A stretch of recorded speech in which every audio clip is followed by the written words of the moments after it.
Hello everyone. तो कैसे आप सब, स्वागत करता हूं आप सबका आपके अपने ही चैनल स्टडी बडी में। तो आज के इस वीडियो में हम बात करने वाले हैं Jamia Millia Islamia class 9th entrance exam के क्वेश्चन पेपर के सॉल्यूशन के बारे में, जो कि 2023 का ये मेरे पास पेपर है। 2023 का पेपर है और आपको भी पता होगा कि जामिया मिलिया इस्लामिया में बहुत सारे क्वेश्चन रिपीटेड आते हैं। प्रीवियस ईयर के क्वेश्चन से बहुत सारे क्वेश्चन होने वाले हैं।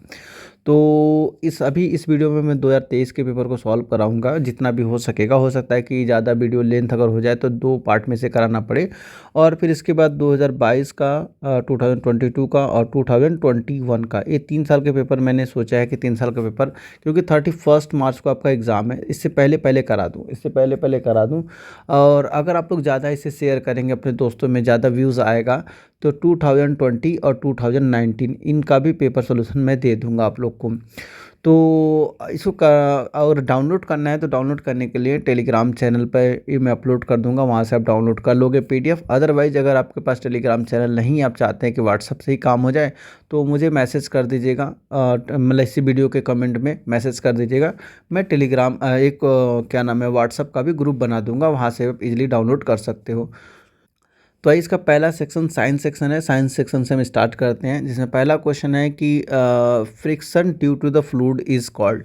तो फ्लूइड कहते किसे हैं? फ्लूइड किसे कहते हैं? ऐसा पदार्थ जो कि फ्लो करे, जो कि बहे, उसे हम क्या कहते हैं? फ्लूइड बोलते हैं। जैसे हमारे पास हो गया पानी, हो गया हवा, हो गया, ये सब फ्लूइड है। तो ये सब फ्लूइड में काउंट होते हैं। तो जैसे दो ठोस के बीच में, दो सॉलिड के बीच में फ्रिक्शन होता है, उससे फ्लूइड के बीच में फ्रिक्शन होता है। अगर फ्लूइड के बीच में फ्रिक्शन नहीं होता है तो जो मछलियाँ आसानी से तैर पाती है पानी में, फिर पानी में तैर नहीं पाती। तो उसे हम क्या बोलते हैं? तो उसे हम बोलते हैं ड्रैग। इसका करेक्ट आंसर डी हो जाएगा, ड्रैग। तो fluid due to the friction due to the fluid is called drag. द्रव के कारण घर्षण कहलाता है खिंचाव। इसका करेक्ट आंसर डी हो जाएगा, D is the correct option हो जाएगा। नेक्स्ट चलते हैं, the instrument use to measure atmospheric pressure is. तो वायुमंडलीय दाब को मापने के लिए प्रयुक्त यंत्र को क्या कहते हैं? तो इसको बोलते हैं बैरोमीटर। हालांकि यहाँ मरकरी बैरोमीटर गिवन है, ये सबसे ओल्डेस्ट बैरोमीटर है, सबसे ओल्डेस्ट। अभी लेटेस्ट में इसका यूज़ नहीं होता है। अब देखिए बैरोमीटर का काम क्या होता है। बैरोमीटर ये बताता है कि आने वाले पल में तूफान आएगा या फिर बारिश होगी, आने वाले पल में तूफान आएगा या बारिश होगी। अगर इसका रेट मतलब जो इस पर नंबरिंग होता है एकाएक गिरता है, और इसका कितने के बीच में इसका मतलब अगर रेंज की बात करें तो 28 इंचेस से लेकर 31 इंचेस के बीच में होता है। ठीक है, HG इनके बीच में, ये आपको याद रखना है। ठीक है, इसके बीच में ही होता है। एकाएक गिरता है तो इसका मतलब है कि तूफान आने वाला है, भयंकर तूफान आने वाला है। और वही अगर धीरे धीरे आहिस्ता आहिस्ता गिरे तो इसका मतलब ये है कि बारिश होने वाली है। एंड नेक्स्ट चलते हैं क्वेश्चन नंबर 3 की तरफ। Human can hear sound in the range of. मानव किस सीमा की ध्वनि को सुन सकता है? तो देखो, आपने तो हमें पढ़ा होगा कि 20 से लेकर 20 किलो हर्ट्स तक। लेकिन यहाँ पर क्या दिया हुआ है? सब हर्ट्स में दिया हुआ है। तो आपको ये भी पता होना चाहिए कि 1 kilo hertz is equal to 1000 hertz के बराबर होता है, 1000 हर्ट्स के बराबर होता है। तो अब जब इसे 20 किलो हर्ट्स को 1000 हर्ट्स में कन्वर्ट करोगे, इसका मतलब 1000 से मल्टीप्लाई करोगे, तो आपका सी इज़ द करेक्ट ऑप्शन हो जाएगा, C is the correct option हो जाएगा। ठीक है, और ये ज़रूरी नहीं कि जैसे लिखा गया है 20 से लेकर 20,000 हर्ट्स तक, तो सारे साउंड को हम सुन सके, पॉसिबल नहीं है। कुछ कुछ साउंड को हम सुन पाते हैं। इवन अगर 250 से नीचे है, 250 से नीचे है, तो हमें बहुत सारे ऐसे तरंगे हैं जिनको हम सुन ही नहीं पाते हैं। हमें उसके लिए बहुत ज़्यादा अटेंशन देना पड़ता है। अटेंशन देंगे तभी सुन पाएंगे, बहुत ध्यान से सुनेंगे, बहुत गौर देंगे उस पर, तभी सुन पाते हैं। अदरवाइज वो चला भी जाता है, पता भी नहीं चलता है। नेक्स्ट है, which of the following solution is a good conductor of electricity. अब बात करते हैं गुड कंडक्टर क्या होता है और बैड कंडक्टर क्या होता है। तो देखिए, गुड कंडक्टर उस कंडक्टर को बोलते हैं जिसमें इलेक्ट्रिसिटी आसानी से फ्लो करती है। जिसमें इलेक्ट्रिसिटी आसानी से फ्लो करती है उसे हम गुड कंडक्टर बोलते हैं। जिसमें आसानी से फ्लो नहीं करती है उसे हम बैड कंडक्टर बोलते हैं। जैसे मेटल आर गुड कंडक्टर, आपने पढ़ा होगा कि मेटल आर गुड कंडक्टर, और non metal are bad conductor. Non metal में बस ग्रेफाइट ऐसा है जो कि नॉन मेटल होते हुए ही गुड कंडक्टर माना जाता है। ठीक है, तो यहाँ पर हमारे पास क्या हो जाएगा? इसका करेक्ट आंसर डी हो जाएगा, lemon juice. Lemon juice is the correct answer हो जाएगा इसका। ठीक है। और जो सबसे बेस्ट कंडक्टर बोला जाए तो आपको चांदी टिक करना पड़ेगा। चांदी नहीं दिया तो सोना दिया तो सोने पर टिक कर देंगे। ठीक है, इसीलिए देखिए जो पहले के मोबाइल ओल्ड मोबाइल में जो कीपैड वाला जितने भी आता था उसमें सोने का मतलब कीपैड जो बनाया जाता था ना सोने का यूज़ किया जाता था। इसीलिए पुराने सोने को मतलब सॉरी पुराना सोना बोल रहा हूँ, पुराने मोबाइल को लोग खरीदते हैं, उसे मेल्ट करके उसमें से सोना बाहर करते हैं, सोना निकालते हैं।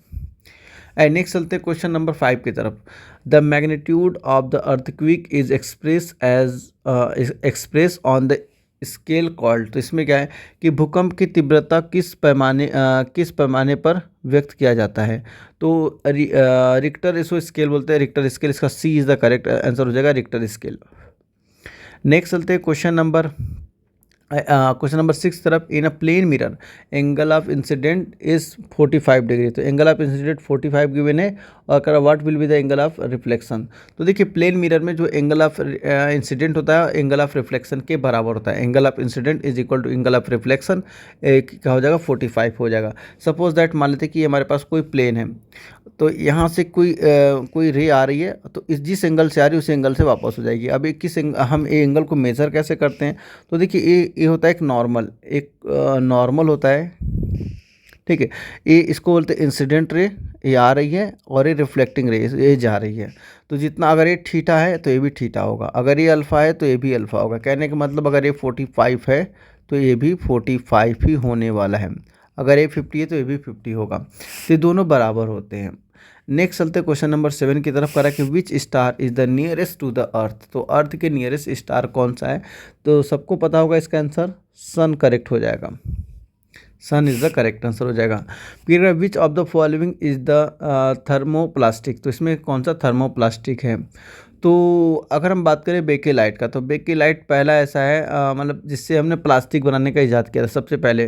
तो उसका सिंथेटिक, तो सिंथेटिक प्लास्टिक जहाँ से बनाना स्टार्ट किया था बेकेलाइट से किया था।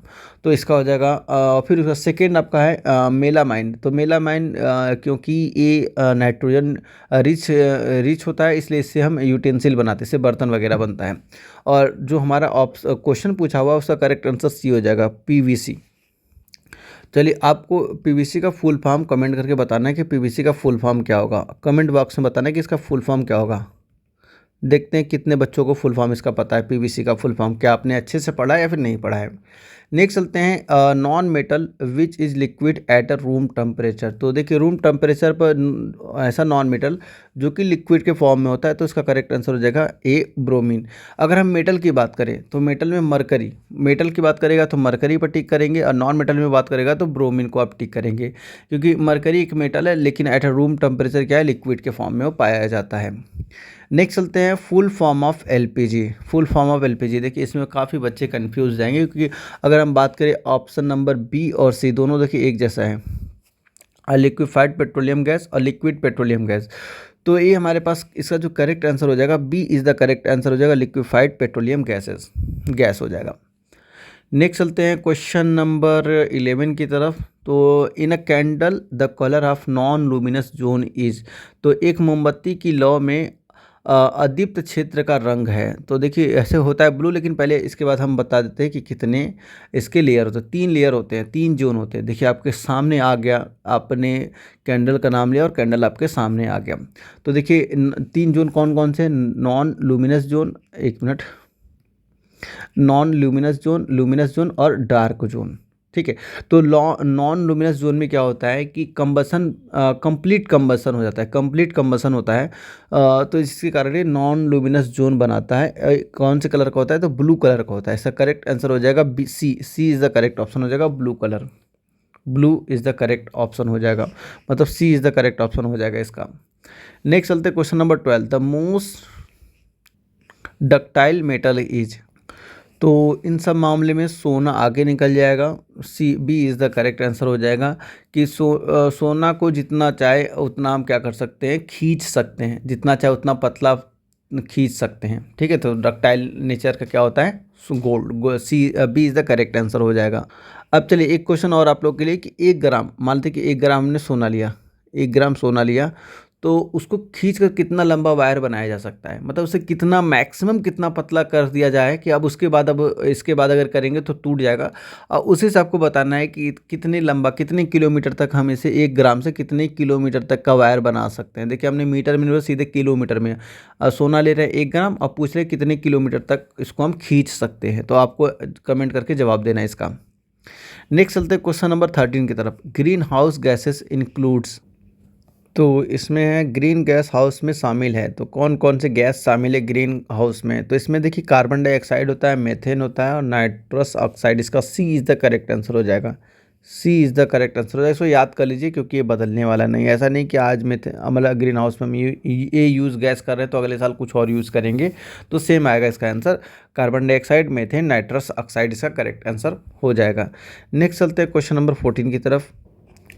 इसमें इग्निशन टेम्परेचर इज़ द, तो इग्निशन टेम्परेचर कहते हैं कैसे हैं, तो वो टेम्परेचर वो सबसे लोवेस्ट टेम्परेचर, वो लोवेस्ट टेम्परेचर जिस पर कि चाहे लिक्विड हो चाहे गैस, चाहे लिक्विड हो चाहे गैस हो चाहे सॉलिड हो, तीनों में से कोई भी हो, जलना स्टार्ट कर दे, तो उसे हम क्या बोलते हैं, इग्निशियस टेम्परेचर बोलते हैं। तो हो जाएगा lowest temperature. C is the correct option इसका हो जाएगा, lowest temperature at which the substance catch fire. तो इसका C is the correct option हो जाएगा कि न्यूनतम तापमान जिस पर कोई पदार्थ आग पकड़ता है उसे हम बोलते हैं ज्वलन ताप बोलते हैं। नेक्स्ट आते हैं क्वेश्चन नंबर 15 की तरफ। इसमें है कि dash is an example of rabi crop, तो इसका करेक्ट आंसर हो जाएगा आपका पोटैटो। आलू क्या है, और आपका रबी का फसल है। इसमें जो दिया हुआ है, ऐसे गेहूं होता है, मेजरली गेहूं को माना जाता है, लेकिन इसमें जो दिया हुआ है उसमें क्या हो जाएगा, आलू हो जाएगा। आलू भी होता है, गेहूं भी होता है। नेक्स्ट चलते हैं आपका 16 की तरफ। The bacteria that turn milk into curd, तो दूध को दही में बदलने वाला जीवाणु है, तो इसको बोलते हैं बेसिल्स। इसका करेक्ट आंसर डी हो जाएगा, लैक्टोबैसिलस। इसका D is the correct option हो जाएगा। नेक्स्ट चलते हैं क्वेश्चन नंबर 17 की तरफ। द प्रोडक्शन ऑफ थायरॉक्साइन रिक्वायर्ड, तो इसका करेक्ट आंसर हो जाएगा बी, आयोडीन। आयोडीन की रिक्वायर्ड होती है। थायरॉक्सिन के उत्पाद में आवश्यकता होती है आयोडीन की। नेक्स्ट चलते हैं 18 की तरफ। देखिए इसमें कुछ समझाने वाला है नहीं, सिर्फ आंसर बताने वाला, इसलिए आंसर बता दें। जहाँ पर कैलकुलेशन का पार्ट होगा वहाँ पर कैलकुलेशन किया जाएगा। The colour importing organelles found in plant cell is, पादप कोशिका में उपस्थित रंग प्रदान करने वाला अंगक है, तो इसका करेक्ट आंसर सी हो जाएगा, प्लास्टिड। नेक्स्ट चलते हैं क्वेश्चन नंबर 19 की तरफ। The killing of animal illegally is refer to as, तो इसका करेक्ट आंसर हो जाएगा पोचिंग। तो अवैध रूप से पशुओं की हत्या को कहते हैं पोचिंग। चलिए नेक्स्ट चलते हैं क्वेश्चन नंबर 20 की तरफ। इसमें the cell formed after fertilization is called, तो इसका करेक्ट आंसर हो जाएगा बी, जाइगोट। इसको जाइगोट बोलते हैं। नेक्स्ट चलते हैं क्वेश्चन नंबर 21 की तरफ। Raghav categorize the following house hold item into acid and base, तो इसमें बताया एसिड और बेस का दो, मतलब इधर एसिड दिया हुआ इधर बेस दिया हुआ है। करेक्ट, विच ऑफ देम आज place under the wrong category, इसमें कौन सा रॉन्ग कैटेगरी के अंदर रखा गया है। ठीक है, तो इसको हमें बताना है कौन सा रॉन्ग है कौन सा राइट है। अब आइए देखते हैं कौन सा एसिड है कौन सा बेस है। जैसा कि आपको पता है लेमन आपका एसिड होता है तो इस करेक्ट है, और फिर बेकिंग सोडा बेस होता है तो ये करेक्ट है। लेकिन जो विनेगर है वो आपका बेस होता है, और एंटा एसिड बेस है, सॉरी एसिड है और ये बेस है। एंटा एसिड क्या है, बेस है। चलिए हम क्या करते हैं, सारे एसिड को एक कलर से कर देते हैं, बेस को एक कलर से कर देते हैं। ठीक है, और ये हमारे पास सारे एसिड हो गए, और जो बेस है उसको हम येलो से कर देते हैं कि बेकिंग सोडा बेस है और एंटा एसिड बेस है। तो अब देखिए गलत कौन कौन से गलत है। तो बात करें टू कहाँ आया है, टू इसमें नहीं है तो ये तो चला गया, टू इसमें भी नहीं आया तो ये भी चला गया। अब इन दोनों में टू है, देखिए 2 और 6 इसमें भी 5 नंबर, देखिए 5 नंबर पे विनेगर है, तो इसका मतलब हमारे पास क्या हो जाएगा, सी इज़ द करेक्ट, मतलब D is the correct option हो जाएगा। D for Delhi is the correct option हो जाएगा इसका। ठीक है, नेक्स्ट चलते हैं आपका क्वेश्चन नंबर 22 की तरफ। The carbohydrate which produce blue black color with a dilute iodine solution is, तो इसका करेक्ट आंसर हो जाएगा स्टार्च। तो मतलब एनर्जी का प्योर फॉर्म है स्टार्च। चलिए नेक्स्ट चलते हैं। One of the following liquid is immiscible in water. तो इमिसिबल क्या होता है और मिसिबल क्या होता है? मिसिबल हम उसे बोलते हैं जो कि पानी में आसानी से मिल जाता है, जैसे विनेगर हो गया, लेमन जूस हो गया, या फिर ग्लिसरीन हो गया, या पानी में आसानी से मिक्सअप हो जाते हैं। लेकिन अगर हम पानी में केरोसिन डाल दें तो केरोसिन कभी भी मिलेगा नहीं। तो इसका मतलब ये क्यों नहीं मिल रहा है? क्योंकि इमिसिबल है। और इसमें इमिसिबल पूछा भी है तो करेक्ट आंसर डी हो जाएगा इमिसिबल। इमिसिबल मतलब पानी में ना मिले, मिसिबल मतलब जितने भी ऑयल हैं वो पानी में इमिसिबल होते हैं।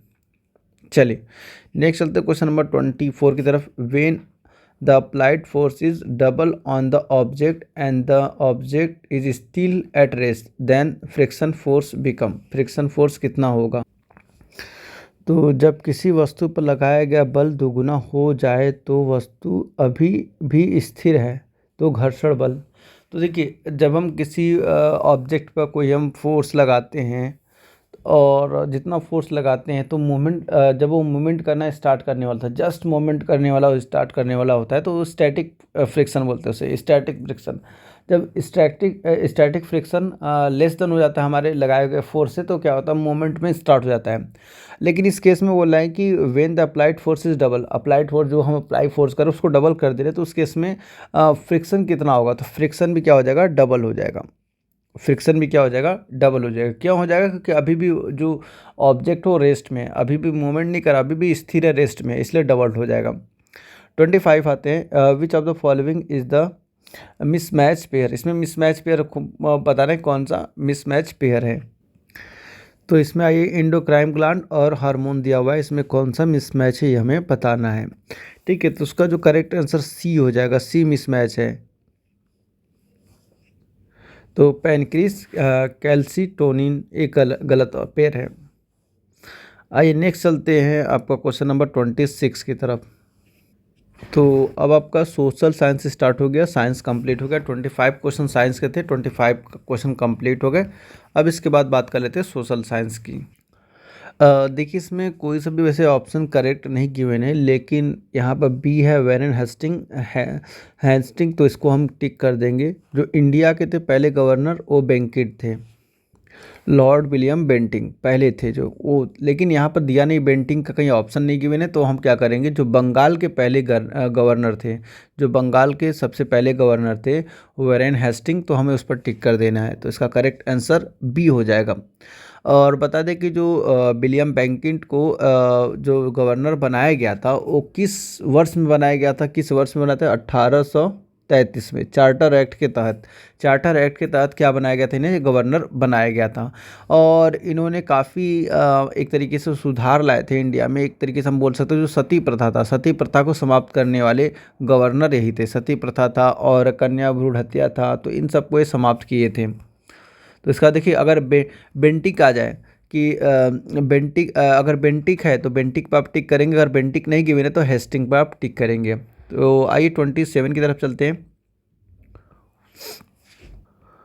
अब इसमें कि who granted the diwani right of Bengal to the British. तो इसका जो करेक्ट आंसर हो जाएगा आपका मुगल एम्पर हो जाएगा, जिसमें बहादुर शाह जफर टू शाह आलम टू, जो शाह आलम टू था उसने क्या किया था? दीवानी दिया था, दीवानी का राइट ब्रिटिश सरकार को दिया था। इसका करेक्ट आंसर मुगल बादशाह हो जाएगा।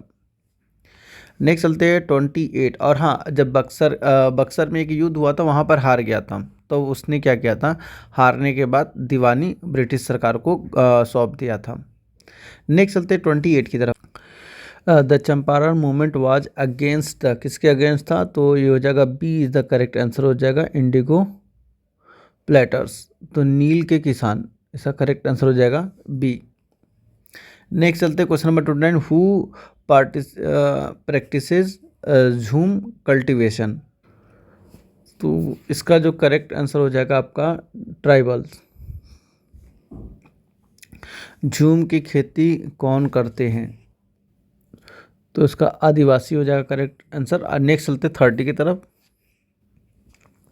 Where was Bahadur Shah Zafar exile to. तो कहाँ एग्जाइल्ड किया गया? बहादुर शाह जफर को कहाँ निर्वासित किया गया था? तो रंगून में किया गया था। इसका करेक्ट आंसर हो जाएगा करेक्ट आंसर सी हो जाएगा, रंगून। और कभी कभी पूछ देता कि बहादुर शाह जफर कौन था, तो last emperor of Mughal emperor का लास्ट एम्परर था, मुगल एम्परर का लास्ट एम्परर था। और इसे एग्जाइल कब किया गया था? 1862 में, 1862 में। ठीक है, लास्ट एम्परर था, ये भी याद रखना है कि लास्ट एम्परर था, लास्ट एम्परर।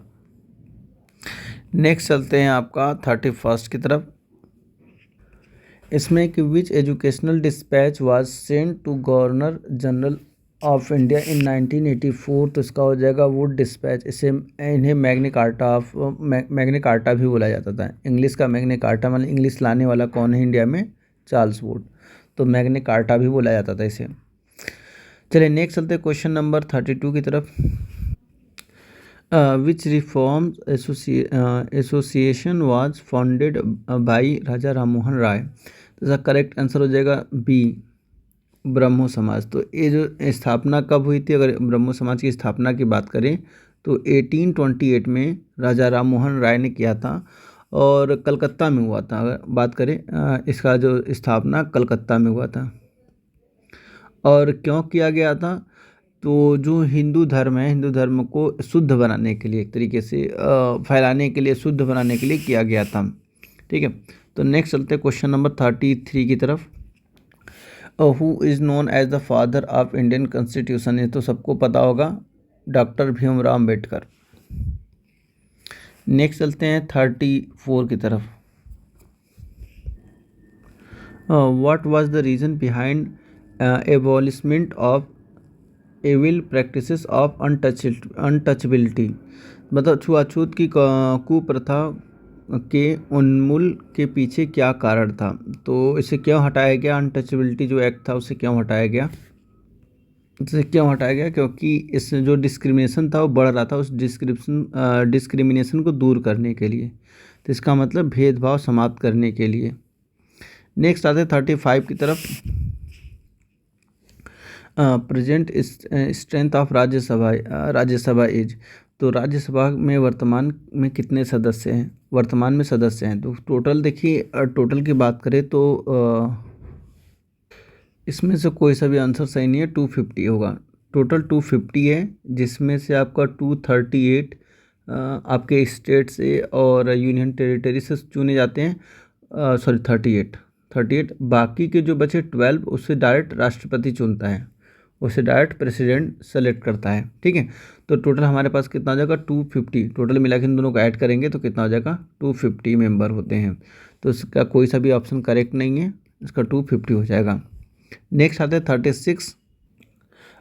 एक मिनट, यहाँ पर ये तो मैक्सिमम है, यहाँ पर ये मैक्सिमम है, लेकिन अभी करंट में जो है आपका 245 है, तो इसका करेक्ट आंसर सी हो जाएगा 245। ठीक है, और मैक्सिमम की बात अगर करेगा तो मैक्सिमम 250 होते हैं, जिसमें जो बताया था कि 238 आपके स्टेट से और सेंट्रल से, स्टेट से और यूनियन टेरिटरी से आते हैं, बाकी आपके 12 को डायरेक्ट कौन सेलेक्ट करता है? आपके राष्ट्रपति। ठीक है, तो C is the correct option हो जाएगा। Who is the final interpreter of our constitution, तो इसका करेक्ट आंसर हो जाएगा ए, जुडिशरी। नेक्स्ट चलते हैं, इसमें stereotyping of adivasi is related to their being, तो देखिए यहाँ पर क्या हो जाएगा, इसका correct answer all of the above हो जाएगा। ठीक है, इसका ऑल ऑफ द एबव हो जाएगा।